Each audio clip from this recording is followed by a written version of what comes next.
welcome back to another Chicago Bears post-game reaction right here on the Kanika Sports Show. And yes, indeed, it is a Victory Monday for the first time in 2025. For the first time in the Ben Johnson era, the Bears are 1-2 after defeating the Dallas Cowboys, America's team, the Fox NFL Game of the Week on Sunday, at least. It was week 3. The Bears finally on the victory board. And yes, indeed, we are celebrating. We should Monday. be. Yes, we are celebrating because it was a solid game here from Caleb Williams. But a lot of people are saying, has he now arrived? Well, we're going to discuss that. The defense was pretty good here. So what do we think our expectations should be going forward? We'll discuss that as well. And also, Las Vegas is next up on the board for the Bears, and that is a trip out west to our neck of the woods. Yep. So we will be talking about that a little bit. But first, if this is your first time here, please do us a solid and like this video, subscribe to the channel, and yes, ring that bell for our mascot Frexy. Please do that. She loves the attention so much. Her ears just perked up at the mere mention of her name. All right. Now, well, Nika, let's get into this game, Sure. shall we? The Bears win 31-14. They shut out the Cowboys here in the second half.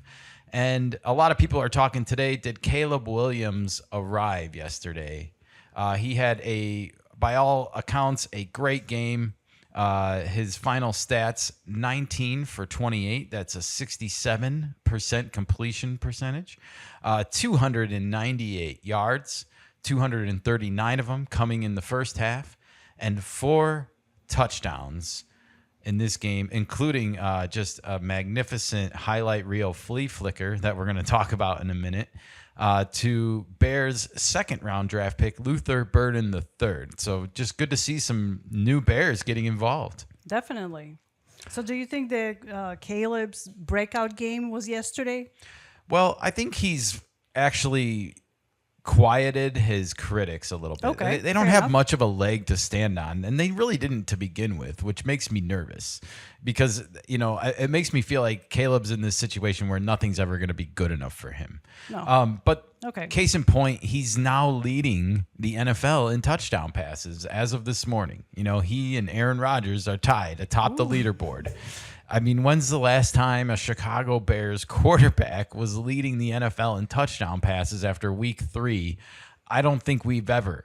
And measure up to a veteran at the same time. Well, I mean, Aaron Rodgers is having a spry start with the But Steelers. he's been in the league for a lot longer. I agree, but he also has been not existent the last 2 Sure. years, basically. Yeah. So He's injured, yeah. he's getting kind of rejuvenated, I think, with the gold and black. I guess I'm wearing The Steelers Aaron color. Rodgers colors today. That's an accident, folks. I promise you that. Nevertheless, so Caleb Williams is leading. He also had a miraculous 10.6 yards per attempt yesterday. We talked about this last week, how really anything over 7 is considered pretty damn good by NFL standards. I even looked this up on the AI overview, and it was saying anything above 7 is considered good. So 10.6 is, by all Above measurements, average. outstanding. Yeah, outstanding. I mean, decimal points matter in stats like this. Of course. So we're not dealing with huge numbers here. It's not like you can guys get up to 20 or anything over the course of a season. That would just be ridiculous. Yards per attempt factors in your incompletions. So if you throw the ball and it's dropped or no one catches it, it still counts against your yards per attempt. So it's not just the balls that you get completed. Okay. I think that's pretty good. Anyways, Caleb Williams, of course, not only winning player of the game here, but he also won Chicagoans free hot dogs. All right.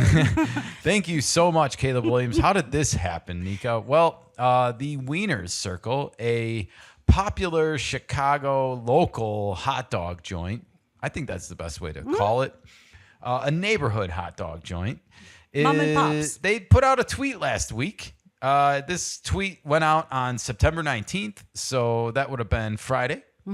And it was at 7:30 a.m., so bright and early Friday morning. I guess that would be 9:30 Chicago time, so not to confuse anybody here.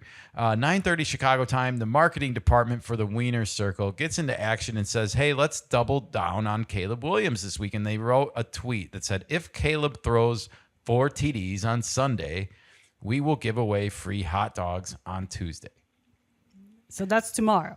That's tomorrow. So now that Caleb Williams has indeed done that, we get the response tweet yesterday. Oh shit, from the Wiener Circle. Literally, they went there. Then they tagged Vienna Beef in the tweet and said, "Do you want to help chip in?" LOL. And I have not seen a response from Vienna Beef yet, and I don't know if they're wanting to get in on this. I mean, do not underestimate Chicagoans and their will for free food, especially at a hot dog place. Are those Chicago-style dogs? Or I mean, I'm guessing you can get it however you want. Sure. Probably no ketchup allowed, though. It's Chicago. I mean, some of these places don't even carry it in the store. So no bun for me. If you want ketchup, bring your own and use it carefully because you may get chastised for even showing it in a Chicago hot dog place. But yeah. Free hot dogs tomorrow at the Wiener Circle. They're not going to be able to meet supply and demand here, right? Is that there's going to have a line outside the Wrigleyville, Sure. Is that like a franchise thing, or is that a mom and pop shop? I think it's a small shop. I think this is a one-off mom and pop shop, the Wiener Circle. I don't know how many there are. There could be multiple locations. Sure. I could be wrong. But it's not like if there is, King. they're even more screwed. If it's a one-off, though, they're never going to be able to meet demand. I don't think restaurant will be able to supply enough. Come on, Vienna Beef, chip in. Well, and don't forget, New York Mets fans are going to be in town tomorrow visiting for the Cubs. And I think this restaurant is kind of nearby the state. I mean, tip Mets fans, if you want a free hot dog tomorrow, if you're visiting, and Mets just saying, in Chicago, both big cities, they all want those free hot dogs. Absolutely. So I mean, I'm just warning you, Wiener Circle. You might have chosen poorly here. You might not be knowing what's about to meet your front doors tomorrow. That's okay. That's just one off. Well, Caleb Williams was quoted here, by the way. He says, "Congrats, everybody! You got free hot dogs." He said that in his post-game press conference. Does that mean he is not getting one, or he is going to be with them in the line? You know, he didn't say if he was going to come collecting as well. But if I know Caleb Williams, like the little that I do know of him, he will not. He does do the TB12 Tom Brady diet, and I don't think Chicago-style hot dogs are on the menu. Maybe the hot dog without the bun and everything else on it is allowed. Sure. So you get into this weird predicament here. And plus, Caleb Williams promised his father in 5th grade that he wouldn't get Happy Meals anymore. Well, that's I not think a happy. He's over it. I don't think he needs fast food or thinks about fast food or even, puts it in his brain at all. It doesn't exist in his life. It hasn't for so long. Because it's not food. It's not food. And anyway, his father knew better. So congrats on him for that. Nevertheless, it does feel like, in a sense, because of the free hot dogs and everything, that's the 4-touchdown game, it's like, has Caleb Williams arrived? I've sort of seen that question positioned, and I just want to pump the brakes on that for a second. I want to say not so fast, because I still feel like there's room here to be a little bit tighter earlier in the game. The Bears, for the first time this season, did not score on their opening drive. They did come out and score on drives 2 and 3, respectively, in a short amount of time, no less. So they did make up for that. But I do like it when they come out scripted, as they are now, because Ben Johnson is scripting out the first 15 plays of the game. I like to see them come out sharp and at least, move the ball. Anyways, not a big deal because they did make up for it shortly after, and they did put up 24 points in the first half.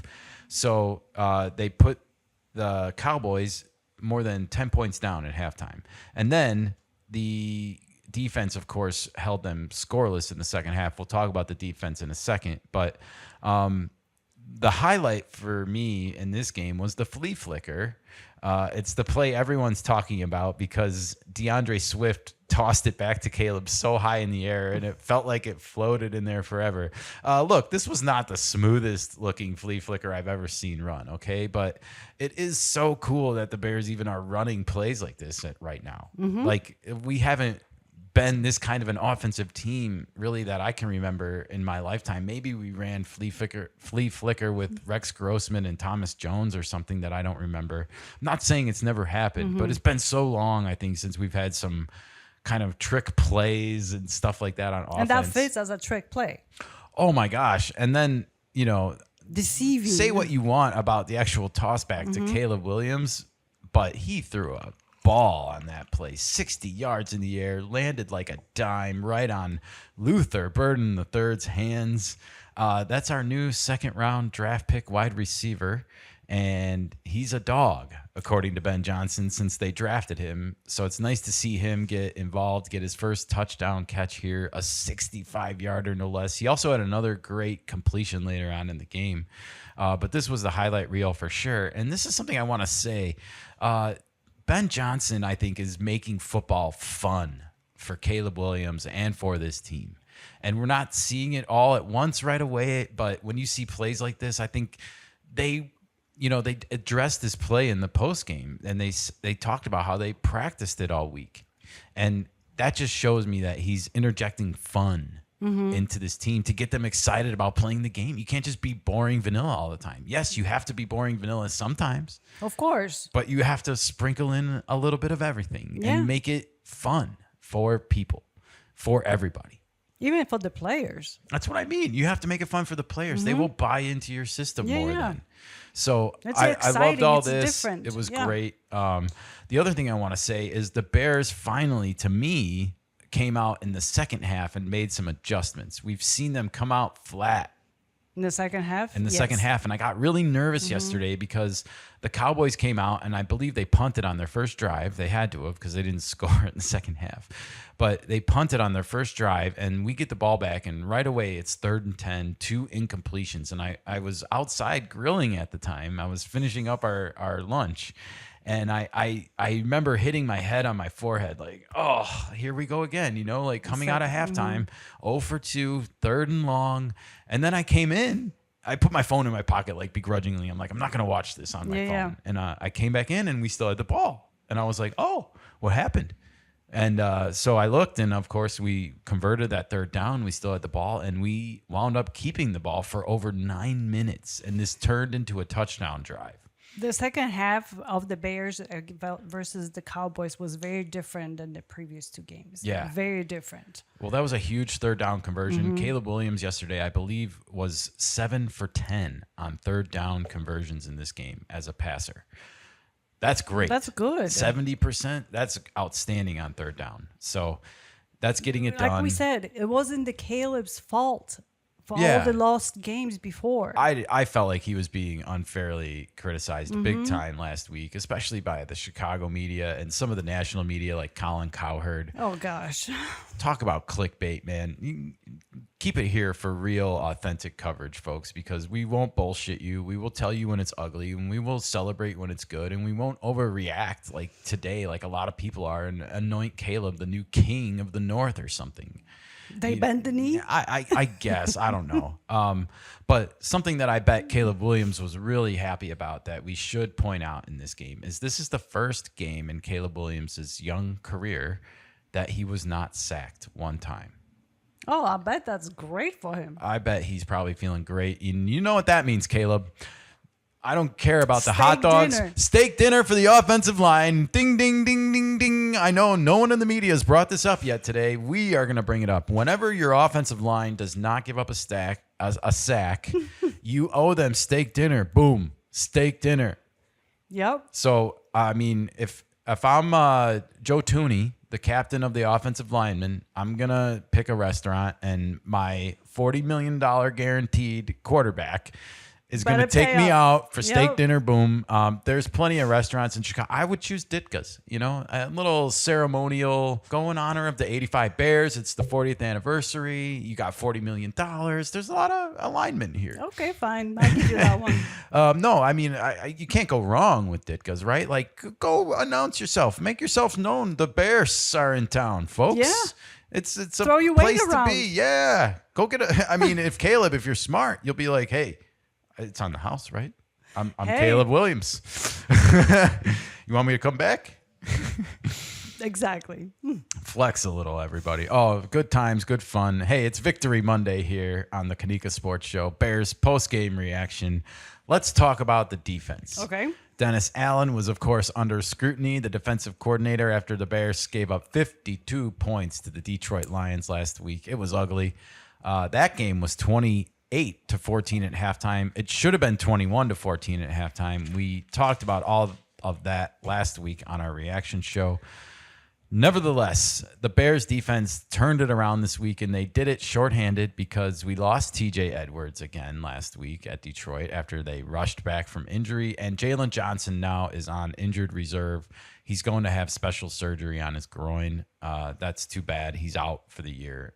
But good on the defense for responding, Nika, because we needed it. We needed a pick-me-up. The defense kind of cost us week one. I'm not saying Caleb and the offense gave the Vikings the opportunity when they fell to that 3rd and long in the third quarter, and then they missed the field goal. That opened up the floodgates for the Vikings. Nevertheless, the defense still should have came up just one time and stopped them, and they couldn't do it, and it cost us a win in week one. The Bears technically should be 2-1 right now. I'm hesitant to say that because no team is a record that they don't deserve. And the Bears don't deserve to be 2-1.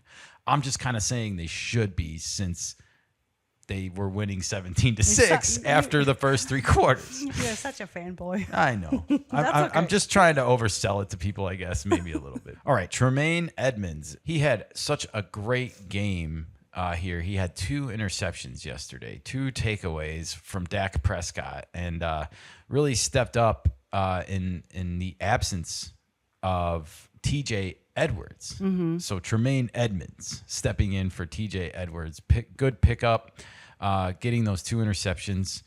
And the Bears in total, Tyreek Stevenson also bounced back, had a really good game because he was coming into this game like with a perfect quarterback rating against him as a cornerback. But he got a big fumble early in the game. If you remember, he kind of ripped the ball out of the running back's hand and fell out of bounds. That was a big turnover early in the game. And it gave the Bears an opportunity, after they didn't score on their opening drive, to then get kind of decent field position for that second possession and set up that Roma Dunze first touchdown. So really good stuff. And then, of course, they shut out the Cowboys in the second half. Big move right there by the Bears. Now, the Cowboys did outgain the Bears in this game, 396 yards to 385. They also held the ball for almost 6 minutes longer, which is funny because the Bears had that big 9-minute drive. And you know what that means? It means the other times that the Bears had that ball, they were just explosive. They were scoring so fast and so quickly with big plays downfield. And the 10.6 yards per attempt really speak volumes to that. You know, the Cowboys, by contrast, averaged 6.1 yards per attempt. So, yeah, great job by the Bears there. The Cowboys ran 10 more plays than the Bears and only got 10 more yards than the Bears. So, yeah, now they did run the ball better. The Bears' running game still has yet to seriously get going. And I think once it does, it will open up more lanes for Caleb Williams than he even already has. And that's because I think run blocking just takes longer to gel. Like pass blocking, you're always kind of just like setting up a wall with different people in different areas. But run blocking requires, like, sometimes the linemen are pulling, which means they're like running from like one side of the line to the other, and then the running back's still trying to get behind them, you know, and they're trying to open up bigger plays on their misdirection almost, you know, misdirection blocking. And so I think it just takes a little bit longer for it to gel and come together. So hopefully as the Bears get more and more production out of the run game, it will open up even more alleyways in the passing game. That's exciting to think about. Definitely. So, and great job just overall by the defense. Now, the one thing I will point out is CeeDee Lamb exited this game early for the Cowboys. I think it was like in the second or third play that they ran, and he never came back. Do we know what happened? He has some kind of a calf injury. Apparently, he may or may not play this weekend. I know this because he's on my fantasy team, and he royally don't want to say screwed me over yesterday, but he got 0 points and wound up probably because of that costing me what should have been a victory. I'm still leading, but I'm facing a really good quarterback tonight, and I'm scared. Oh boy, it's a fantasy football. But great job nonetheless by the Bears to hold the Cowboys to just 14 points in this game after they scored 40 last week versus the Giants. We watched it happen. And they also didn't get any points at all in the second half of this game. So really good halftime adjustments, both offensively and defensively, something I think we haven't seen yet from the Bears. So also, Caleb had to play against his old coach, Eberflus, He because did. he is on the Cowboys at the he moment. did. Yeah, we didn't really talk about that, but it was nice to see. It was. I'm glad we didn't have the opposite where Caleb struggled against the Cowboys, and then we'd have all been talking about like, oh, what does Eberflus know about Caleb that nobody else could figure out? You know what I mean? Imagine Chicago media jumping on that. It would have been brutal. So yeah, I mean, an all important win, not just in the state of the season, but maybe in the big picture of things. Maybe. Imagine if they lose to Eberflus yesterday. He's not the head coach over there, but he still is Part of coordinating the coaching. defense. And definitely. if he shuts down Caleb Williams yesterday, it does not reflect kindly on Caleb Williams, right? Oh, the media would have run with it. Oh, yeah. All right. Well, next up, the Bears face the Las Vegas Raiders. Man, Las Vegas is just inheriting old Oakland sports teams across the board. Now the Raiders and soon to be the Athletics in the baseball world. All right. Well, this is going to be a big test for the Bears after this win. They will be tested because it's Pete Carroll coaching on the other side of things. And also, you have to go against Tom Brady. But we haven't seen much Tom Brady yesterday in the game. Well, he was announcing the whole game. No, but we didn't see them interact with the players. He interviewed Caleb Williams after the game. Right, but nothing before. Yeah, I mean, I don't think he's allowed by the rules of the league to literally go to the Bears practices and watch. I don't think he wasn't. Yeah. He's allowed to set up like interviews off site, and like if Caleb wants to go downtown to the Waldorf or to any Chicago hotel or whatever and sit down for a chat, he's allowed to. Tom Brady's allowed to ask him whatever he wants. You know, I might send Ben Johnson with him and be like, psst, psst, psst, yeah. I'm your chaperone. Yeah. So at least send Ben Johnson's lawyer with him, you know, like something. Okay. I want him to be careful about what he says. But nevertheless, Tom Brady did get to watch this whole game yesterday from the booth. He gets to see all the action from above. And, you know, Tom Brady's not just anybody watching it from above. He's a Hall of Fame, 6-7-time Super Bowl champion quarterback watching it from above. He knows how to look at what he's looking at and read it and understand it and process it into information. But he can easily pick up the phone last night and call Pete Carroll and be like, "Yeah, this is what I saw from above, and this is what you should get ready for." He could. So that'll be an interesting dynamic to this game. It really will. I mean, I don't feel like Tom Brady has any insight. I mean, he can go on NFL.com and watch the all 22 of the game and still pick up the phone and call Pete Carroll and tell him what he saw. I know. All I'm saying is it was his job to do it yesterday. It wasn't his extracurricular activity. I think there is a difference. And I feel like the NFL might need to do something about that in the offseason. It's not going to happen this year. No. It's definitely not. All right. Well, I still think the Bears can win this game next week. I think when you look at the Raiders team right now, the Bears are averaging so far this year 8 more points per game than the Raiders. They are averaging actually more rushing yards per game than the Raiders and not as many passing yards. How many games did the Raiders win so far? One. The Raiders are 1-2. The Bears are 1-2. So the same records. The opponent's points per game for the Bears is 31, but that also includes that Lions game. And if you take that out of there, obviously, it's a little more like 21. The Raiders, meanwhile, are giving up 24 a game. So this is a big test for the Bears coming off of an emotional first win like this. They got to respond and show that it wasn't a fluke. The thing that coming back to Caleb Williams arriving or not, I want to see the consistency for a whole year before I say that anybody's arrived. Well, we only had 3 games, so you got to give the man a little bit more time. I to be am, consistent. and that's all I want to say. I'm excited for the journey with Caleb this year. I'm excited to watch him week to week grow, because from week 1 now to week 3, we've seen growth. We've seen consistent growth, and I think he's only going to get better. Like I said, especially as the Bears offensive line learns how to run block together. Once they figure that out, it might be game over.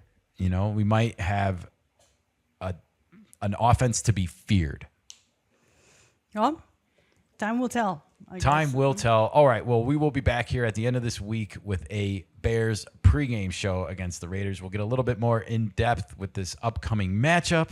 But thank you for joining us with this reaction. I'm excited. You're excited for free hot dogs tomorrow, everybody in Chicago. I'm a little jealous I can't be there. But nevertheless, I hope if you get your hands on one of those juicy beef Vienna beefs, it will be delicious for you. And I recommend taking the bun off.